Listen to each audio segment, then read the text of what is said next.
انسان کی تنگ ظرفی اور چھچھوڑا پن۔ اللہ سبحانہ وتعالیٰ فرماتے ہیں وَإِذَا أَذَقْنَا النَّاسَ رَحْمَةً فَرِحُوا بِهَا وَإِن تُصِبْهُمْ سَيِّئَةٌ بِمَا قَدَّمَتْ أَيْدِيهِمْ إِذَا هُمْ يَقْنَطُونَ۔ اور جب ہم لوگوں کو رحمت کا مزہ چکھاتے ہیں تو وہ خوب خوش ہو جاتے ہیں، اور اگر انہیں اس کے ہاتھوں کے کرتوتوں کی وجہ سے کوئی برائی پہنچے تو ایک دم وہ محض نا امید ہو جاتے ہیں۔ سورۃ روم آیت نمبر 36۔ تفصیل ہے، اس آیت میں انسان کی ناشکری، تنگ ظرفی اور چھچھوڑے پن کا ذکر ہے۔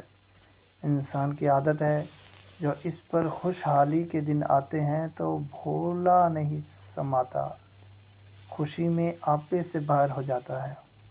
اس کی وضاقتہ، چال ڈھال، گفتگو سے ہی اس کی نہ خود کا پتہ چل جاتا ہے۔ اس وقت وہ نہ اپنے خالق کا خاطر میں لاتا ہے اور نہ اس کی مخلوق کو، اور یہ سمجھنے لگتا ہے کہ اسے ہی سرخام کے پر لگے ہوئے تھے جو اسے یہ عیش آرام میسر ہے۔ پھر جب کسی وقت اس پر برے دن آ جاتے ہیں تو پھر اللہ کی ناشکری ہی کرنے لگتا ہے اور اللہ کی رحمت سے مایوسی کی باتیں کرنے لگتا ہے۔ اس کے برعکس مومن کی حالت اس کے بالکل الٹ ہوتی ہے۔ اس پر خوشحالی کے دن آئیں تو وہ اللہ کا شکر ادا کرتا ہے اور اس کے آگے پہلے سے زیادہ جھک جاتا ہے۔ جب سختی کے دن آئیں تو نہایت صبر و تحمل سے یہ زمانہ گزارتا ہے اور اللہ کا شکر ہر حال میں ادا کرتا ہے۔